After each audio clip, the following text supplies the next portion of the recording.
everyone, welcome to Raise Education.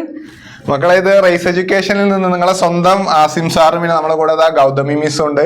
ഇന്ന് നമ്മൾ നിങ്ങൾക്ക് എങ്ങനെയാണ് നമ്മുടെ എക്സാം കഴിഞ്ഞു, നീറ്റ് എക്സാമിനെ പോലെ അതേപോലെ ഇമ്പോർട്ടന്റ് ആയിട്ടുള്ള വളരെ ശ്രദ്ധയോടെ നിങ്ങൾ ചെയ്യേണ്ട പ്രോസസ്സാണ് നമ്മുടെ നീറ്റിന്റെ കൗൺസിലിംഗ് പ്രോസസ്സ്.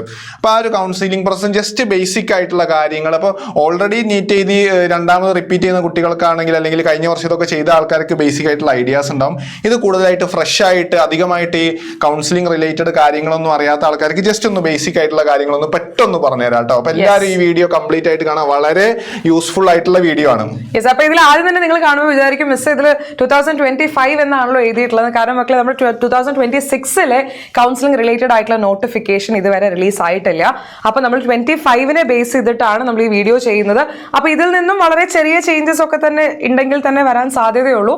അപ്പൊ അതിനെ ബേസ് ചെയ്തുകൊണ്ടാണ് അവിടെ ഇയർ 25 എന്ന് കൊടുത്തിട്ടുള്ളത്. അതായത് എന്താന്ന് വെച്ച് കഴിഞ്ഞാല് നമ്മള് നോക്ക്, കഴിഞ്ഞ പ്രാവശ്യം നമ്മുടെ റിസൾട്ട് അനൗൺസ്, ഇപ്രാവശ്യം നിങ്ങൾക്ക് എല്ലാവർക്കും അറിയാം റീനീറ്റ് നടന്നിട്ടുണ്ടായിരുന്നു. കഴിഞ്ഞ പ്രാവശ്യത്തെ കാര്യങ്ങൾ നമ്മളൊന്ന് ജസ്റ്റ് നോക്കി കഴിഞ്ഞാൽ നോക്ക്, നമ്മളെ ജൂൺ 14 2025 ജൂൺ 14 നമുക്ക് റിസൾട്ട് അനൗൺസ് ചെയ്തിട്ടുണ്ടായിരുന്നു. അതായത് ജൂൺ 14 റിസൾട്ട് അനൗൺസ് ചെയ്തിട്ടുണ്ടായിരുന്നു. എന്നിട്ട് ഈ കൗൺസിലിങ്ങിന് വേണ്ടിയിട്ടുള്ള നോട്ടിഫിക്കേഷൻ വന്നത് ഒരു മാസം കഴിഞ്ഞിട്ടാണ്. അതായത് ഏകദേശം നമ്മുടെ ജൂലൈ 14 കൗൺസിലിംഗ് സ്റ്റാർട്ട് ചെയ്യാനുള്ള MCCയുടെ നോട്ടിഫിക്കേഷൻ വന്നത്.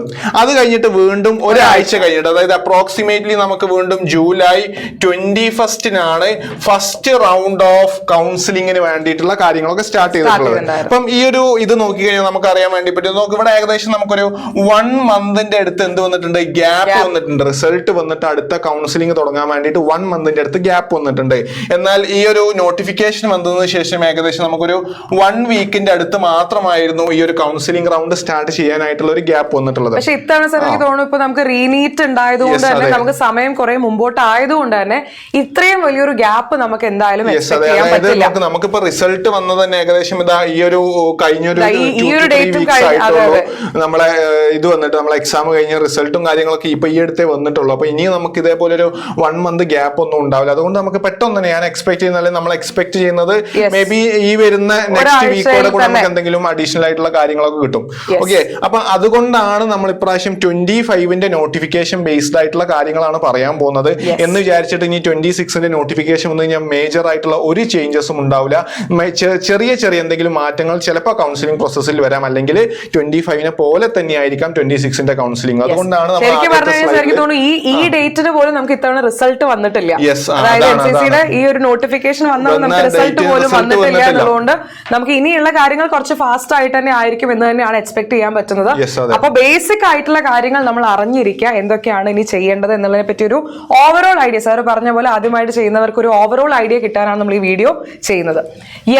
അപ്പൊ അതിൽ ആദ്യത്തെ കാര്യം എന്ന് പറയുന്നത് എന്താണ്, ഈ പറയുന്ന ഈ കൗൺസിലിംഗ് എന്ന് പറയുന്നത് കണ്ടക്ട് ചെയ്യുന്നത് മെഡിക്കൽ കൗൺസിലിംഗ് കമ്മിറ്റി അഥവാ MCC ആണ് ഈ ഒരു ഓൺലൈൻ കൗൺസിലിംഗ് ചെയ്യുന്ന ബോഡി എന്ന് പറയുന്നത്. ആൻഡ് ഇത് ചെയ്യുന്നത് എന്തിനു വേണ്ടിയാണെന്ന് നമ്മൾ നോക്കിക്കഴിഞ്ഞു കഴിഞ്ഞാൽ നമ്മുടെ ഓൾ ഇന്ത്യ കോട്ടയിലെ 15% സീറ്റുകൾ എന്ന് പറയുന്നതും, അത് ഗവൺമെന്റ് മെഡിക്കൽ അല്ലെങ്കിൽ ഡെന്റൽ കോളേജസിലെ 15% ഓൾ ഇന്ത്യ സീറ്റുകൾ എന്ന് പറയുന്നത് വരുന്നത് ഏതിലാണ്, ഈ ഒരു MCCയിലൂടെയാണ്, അല്ലെങ്കിൽ ഈ പറയുന്ന കൗൺസിലിംഗ് പ്രോസസ്സിലൂടെ ആയിരിക്കും അത് ഫിൽ ആവുന്നുണ്ടായിരിക്കാം.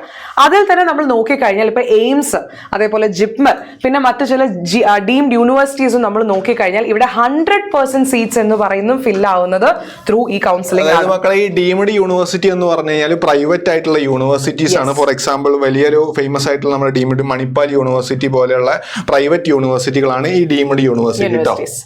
അത് കൂടാതെ സെൻട്രൽ യൂണിവേഴ്സിറ്റി, ഡൽഹി യൂണിവേഴ്സിറ്റി ആയിക്കോട്ടെ, അല്ലെങ്കിൽ AMU, BHU, അതുപോലെ തന്നെ ജാമിയ മില്ലിയ ഇസ്ലാമിയ, ഇവിടെയൊക്കെ ഈ പറയുന്ന കൗൺസിലിംഗ് വഴി തന്നെ ആയിരിക്കും അഡ്മിഷന്റെ കാര്യങ്ങൾ നടക്കുന്നുണ്ടായിരിക്കുക. പിന്നെ കൂടാതെ ഇൻഷോർഡ് പേഴ്സൺസ് കോട്ട, PSIC, അതേപോലെ തന്നെ ചില BSc നഴ്സിംഗ് ഇൻസ്റ്റിറ്റ്യൂട്ടുകളിലും അവിടെയും ഇങ്ങനെ തന്നെ ആയിരിക്കും ഈ പറയുന്ന. നിങ്ങൾ ഇവിടെ പ്രത്യേകം നോട്ട് ചെയ്യേണ്ട ഒരു കാര്യം നോക്കൂ, ഇവിടെ നമ്മളെ മെഡിക്കൽ, അതായത് MBBS കോഴ്സിനുള്ള അലോട്ട്മെന്റ്, അതിന്റെ കൂടെ തന്നെ BDS ഡെന്റൽ കോഴ്സിന് കോഴ്സിനുള്ള അലോട്ട്മെന്റ്. അത് കൂടാതെ തന്നെ നിങ്ങൾ എല്ലാവരും മിസ് ചെയ്യുന്ന ഒരു സാധനമാണ് BSc നഴ്സിംഗിനുള്ള അലോട്ട്മെന്റുകളും കൂടി നിങ്ങൾക്ക് ഈ ഒരു കൗൺസിലിംഗ് പ്രോസസ്സിൽ കൊടുക്കാൻ വേണ്ടി പറ്റും. 3 കോഴ്സുകളുണ്ട്, MBBS ഉണ്ട്, BDS ഉണ്ട്, അതിന്റെ കൂടെ തന്നെ BSc നഴ്സിംഗ്. ഇത് 3 കോഴ്സിംഗും നമുക്ക് ഫസ്റ്റ് റൗണ്ടിൽ തന്നെ അതിന്റെ അലോട്ട്മെന്റ് പ്രോസസ്സുകൾ തുടങ്ങുന്നതായിരിക്കും. അതുകൂടാതെ AFMCയുടെ രജിസ്ട്രേഷൻ, ഈ AFMC റിലേറ്റഡ് ആയിട്ടുള്ള കാര്യങ്ങൾ നമ്മൾ എന്തായാലും ഒരു ഡീറ്റെയിൽ വീഡിയോ നമ്മൾ ചെയ്യുന്നുണ്ടായിരിക്കും. അപ്പൊ അത് നിങ്ങൾ വരി ചെയ്യേണ്ട, അത് നമ്മൾ എന്തായാലും പറഞ്ഞു തരുന്നുണ്ടായിരിക്കും. AFMCയുടെ രജിസ്ട്രേഷൻ നടക്കുന്നതും ഇത് ത്രൂ തന്നെ ആയിരിക്കും.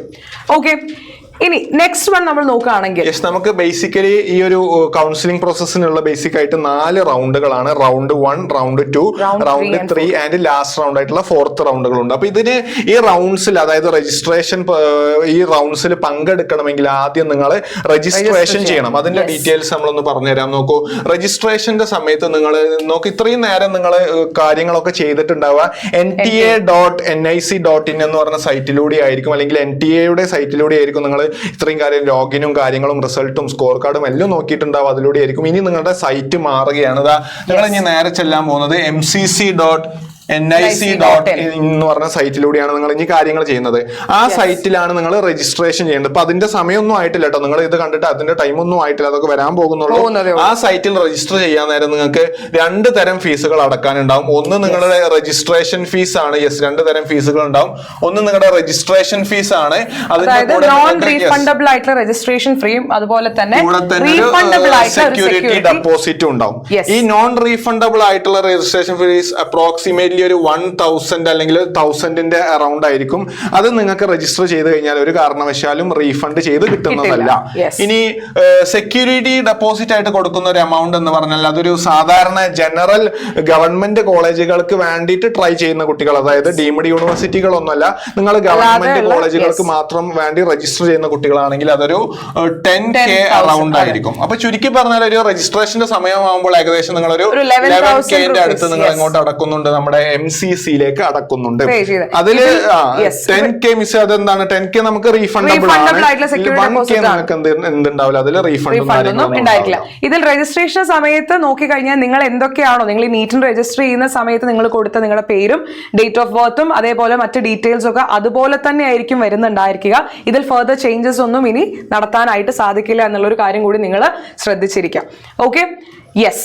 ആൻഡ് ഈ നിങ്ങൾ അതുപോലെ തന്നെ നിങ്ങൾ ഏത് അക്കൗണ്ടിൽ നിന്നാണോ ഈ എമൗണ്ട് പേ ചെയ്യുന്നത് അതിലേക്ക് തന്നെ ആയിരിക്കും നിങ്ങളുടെ റീഫണ്ട് എമൗണ്ടും വരുന്നുണ്ടായിരിക്കും. നിങ്ങൾ ഏറ്റവും ഇമ്പോർട്ടന്റ് ആയിട്ട് ശ്രദ്ധിക്കേണ്ട കാര്യം, കൗൺസിലിംഗ് പ്രോസസ്സ് കംപ്ലീറ്റ് ആയാൽ മാത്രമേ ഈ റീഫണ്ട് പ്രോസസ്സുകളൊക്കെ സ്റ്റാർട്ട് ചെയ്യുള്ളൂ. അതുകൊണ്ട് ഇമ്മീഡിയറ്റ് ആയിട്ട് നിങ്ങൾ ഇത് കൊടുത്ത ഉടനെ നിങ്ങൾക്ക് refund, last final round counselling കൂടി കംപ്ലീറ്റ്, അതായത് ഒരു 1.5 മാസം എടുക്കുന്ന പ്രൊസീജിയർ ആണ്.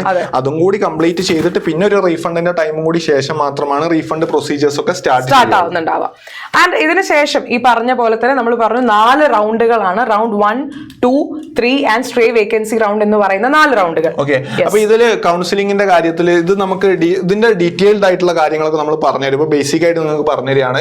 4 റൗണ്ടുകൾ ഉണ്ടാവും. Round 1, round 2, round 3 and round 4. Okay, അപ്പൊ ഇതിൽ എങ്ങനെയാന്ന് വെച്ച് കഴിഞ്ഞാൽ നിങ്ങളെ ആദ്യം നിങ്ങൾ ചെയ്യേണ്ടത് നിങ്ങൾ പ്രയോറിറ്റി ലിസ്റ്റിൽ നിങ്ങൾ കോളേജുകൾ തയ്യാറാക്കുക എന്നുള്ളതാണ്. അപ്പൊ നിങ്ങളെ റാങ്ക് അനുസരിച്ച്, അല്ലെങ്കിൽ നിങ്ങൾക്ക് ചില ആൾക്കാർക്ക് നോർത്തിലേക്ക് പോകാൻ താല്പര്യം ഉണ്ടാവില്ല, ചില ആൾക്കാർക്ക് സൗത്ത് മാത്രം മതി എന്നുള്ള ആൾക്കാരുണ്ടാവും, ചില ആൾക്കാർ അങ്ങനെയല്ല, ഇന്ത്യയിൽ എവിടെ കിട്ടിക്കഴിഞ്ഞാലും പോകാൻ വില്ലിംഗ് ആയിട്ടുള്ള കുട്ടികളുണ്ട്. അപ്പം അതിനനുസരിച്ച് നിങ്ങൾ പ്രയോറിറ്റി ഓർഡർ, നിങ്ങൾ ആദ്യം പ്രിഫർ ചെയ്യുന്ന സ്റ്റേറ്റുകൾ ഏതാണ്, രണ്ടാമത് ആ ലിസ്റ്റിൽ നിങ്ങൾ ഈ ഒരു കൗൺസിലിംഗ് തുടങ്ങുന്നതിന് മുമ്പ് ഏകദേശം അതിനെക്കുറിച്ച് നിങ്ങൾക്ക് ഒരു ധാരണ ഉണ്ടാക്കി വെക്കാം. ഓക്കെ, അപ്പൊ അതിന് വേണ്ടിയിട്ടുള്ള കാര്യങ്ങൾ ഏതൊക്കെയാണ്, ബെസ്റ്റ് കോളേജസ്, നിങ്ങളുടെ സൗത്തിലെ ബെസ്റ്റ് കോളേജുകൾ, നോർത്തിലെ ബെസ്റ്റ് കോളേജുകൾ, തമിഴ്നാട്, കർണാടകയിലെ എല്ലാ കാര്യങ്ങളും നമ്മൾ നിങ്ങൾക്ക് പറഞ്ഞു തരും. അതൊന്നും നിങ്ങൾ ടെൻഷൻ ആവേണ്ട, എല്ലാം നമ്മൾ ഹെൽപ്പ് ചെയ്യാനും റേസ് നിങ്ങളെ കൂടെ ഉണ്ടാവും.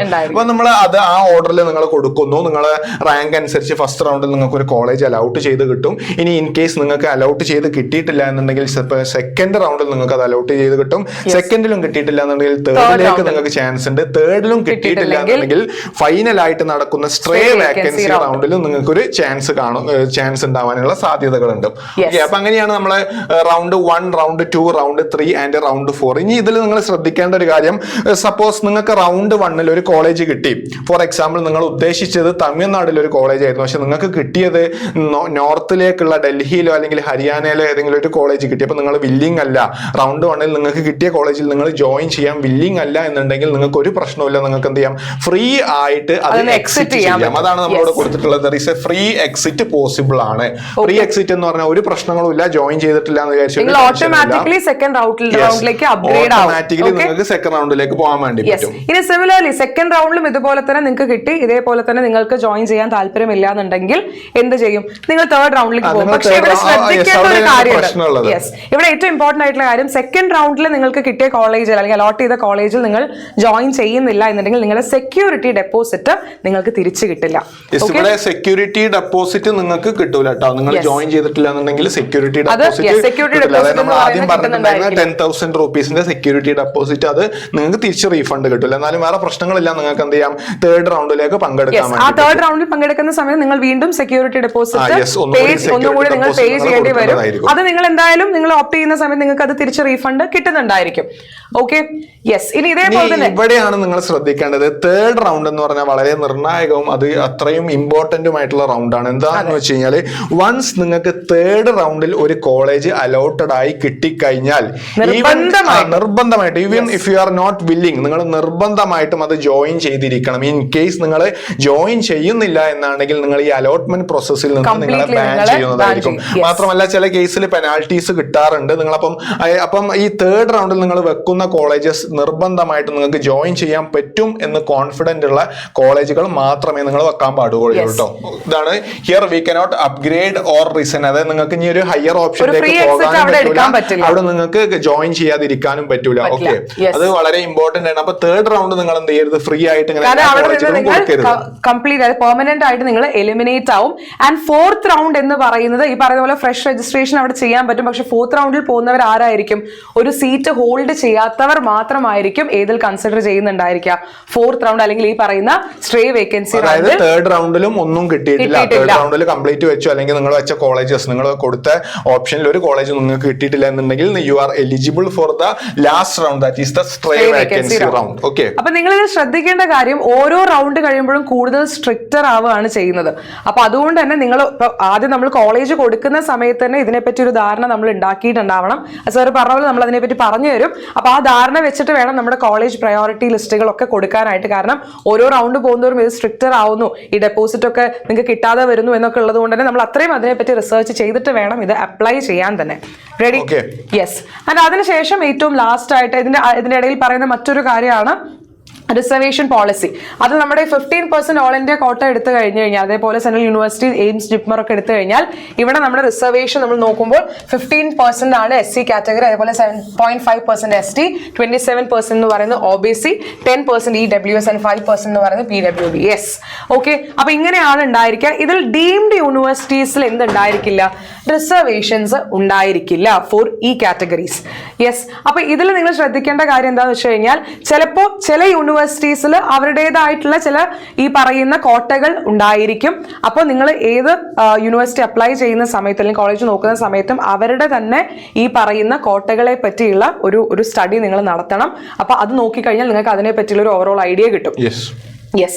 ആൻഡ് ദെൻ ഫൈനലി പിന്നെ നമ്മൾ ജോയിൻ ചെയ്യാന്ന് പറഞ്ഞു കഴിഞ്ഞാൽ ഇത് നിങ്ങൾക്ക് ഇപ്പം വീണ്ടും റൗണ്ട് 1 നിങ്ങൾക്ക് കർണാടകയിലുള്ള ഒരു കോളേജ് അലോട്ടഡ് ആയി കിട്ടി. സപ്പോസ് റൗണ്ട് 1 നിങ്ങൾ പങ്കെടുക്കുന്നു, റൗണ്ട് 1 നിങ്ങൾക്ക് കർണാടകയിലുള്ള ഒരു കോളേജ് അലോട്ടഡ് ആയിട്ട് കിട്ടി. അപ്പൊ കർണാടകയിൽ അലോട്ടഡ് ആയിട്ട് കിട്ടിയ കോളേജിൽ നിങ്ങൾ ജോയിൻ ചെയ്യണമെന്നുണ്ടെങ്കിൽ you have to go physically there and join. അതാണ് നമ്മുടെ MCC പറയുന്നത്. നിങ്ങൾക്ക് എന്ത് ചെയ്യണം, ഫിസിക്കലി അവിടെ പോയിട്ട് റിപ്പോർട്ട് ചെയ്ത് ജോയിൻ ചെയ്യണം. അതായത് നിങ്ങൾ ഓൺലൈൻ ആയിട്ട് ജോയിനിങ് ഒന്നും പറ്റില്ല, നിങ്ങൾ അവിടെ പോകണം. നിങ്ങളുടെ ഡോക്യുമെന്റ്സ്, എന്തൊക്കെ ഡോക്യുമെന്റ്സ് ആണ് കൊണ്ടുപോകേണ്ടത് നമ്മൾ പറഞ്ഞുതരും. ആ ഡോക്യുമെന്റ്സ് നിങ്ങൾ അവിടെ കൊണ്ടുപോയിട്ട് വെരിഫൈ ചെയ്യണം.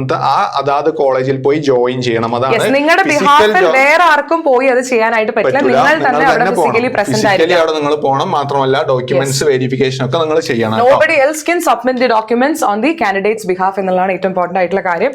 അപ്പൊ അതും കൂടി ഒന്ന് ശ്രദ്ധിച്ച് വെക്കാം. അപ്പൊ മക്കളെ, അലോട്ട്മെന്റ് പ്രോസസ് കംപ്ലീറ്റ് ആയിട്ട് ഓൺലൈൻ ആണ്. പക്ഷെ ജോയിനിങ് കാര്യം എങ്ങനെയാണ്, അത് ഫിസിക്കലി തന്നെ ജോയിൻ ചെയ്യണം. അപ്പൊ ഇത് വീണ്ടും ഞാൻ പറഞ്ഞത് 25ന്റെ നോട്ടിഫിക്കേഷൻ നോട്ടിഫിക്കേഷന്റെ അടിസ്ഥാനത്തിലാണ് മേജർ ചേഞ്ചസ് ഒന്നും ഉണ്ടാവില്ല. അപ്പം ഇതേപോലെ ആയിരിക്കും കാര്യങ്ങൾ. അതിനുവേണ്ടി നിങ്ങൾ എന്ത് ചെയ്യുക, പ്രിപ്പയർഡ് ആയി നിൽക്കുക. മിസ് നമുക്ക് ഫർദർ ആയിട്ടുള്ള എല്ലാ കാര്യങ്ങളും ആയിട്ടുള്ള ഓരോ സ്റ്റെപ്പുകളും ഫർദർ ആയിട്ട് എങ്ങനെ ചെയ്യണമെന്നുള്ളത് നമ്മൾ പറഞ്ഞുതരും. നിങ്ങൾക്ക് എന്തെങ്കിലും ഡൗട്ട്സ് ഉണ്ടെങ്കിൽ കമന്റ് സെക്ഷനിൽ അറിയുന്ന കാര്യങ്ങൾ നിങ്ങൾക്ക് പറഞ്ഞുതരും. ഡീറ്റെയിൽഡ് ആയിട്ടുള്ള കാര്യങ്ങളാണെങ്കിൽ അതിന്റെ ബേസ് ചെയ്ത് നമ്മൾ വീഡിയോ ചെയ്യും കേട്ടോ. നിങ്ങൾക്ക് വരുന്ന ഓരോ പുതിയ പുതിയ അപ്ഡേറ്റുകൾ നമ്മൾ എന്തായാലും ചാനൽ ത്രൂ അറിയിക്കുന്നുണ്ടായിരിക്കും. അപ്പൊ നിങ്ങൾ ചാനൽ സബ്സ്ക്രൈബ് ചെയ്യുക. വീഡിയോ യൂസ്ഫുൾ ആയി എന്നുണ്ടെങ്കിൽ ലൈക്ക് ചെയ്യാൻ മറക്കരുത്. ഓൾസോ എന്ത് ചെയ്യുക, നിങ്ങളുടെ ഫ്രണ്ട്സിനും എക്സാം എഴുതി കഴിഞ്ഞിരിക്കുന്ന എല്ലാ ഫ്രണ്ട്സിനും ഈ വീഡിയോ ഷെയർ ചെയ്യണം. അപ്പൊ ഇനി ഫർദർ ആയിട്ടുള്ള കാര്യങ്ങളൊക്കെ നമ്മൾ ഇനി വരും വീഡിയോസിൽ പറഞ്ഞുതരാം. അപ്പോൾ അടുത്തൊരു വീഡിയോയിൽ കാണാൻ. Till then, by.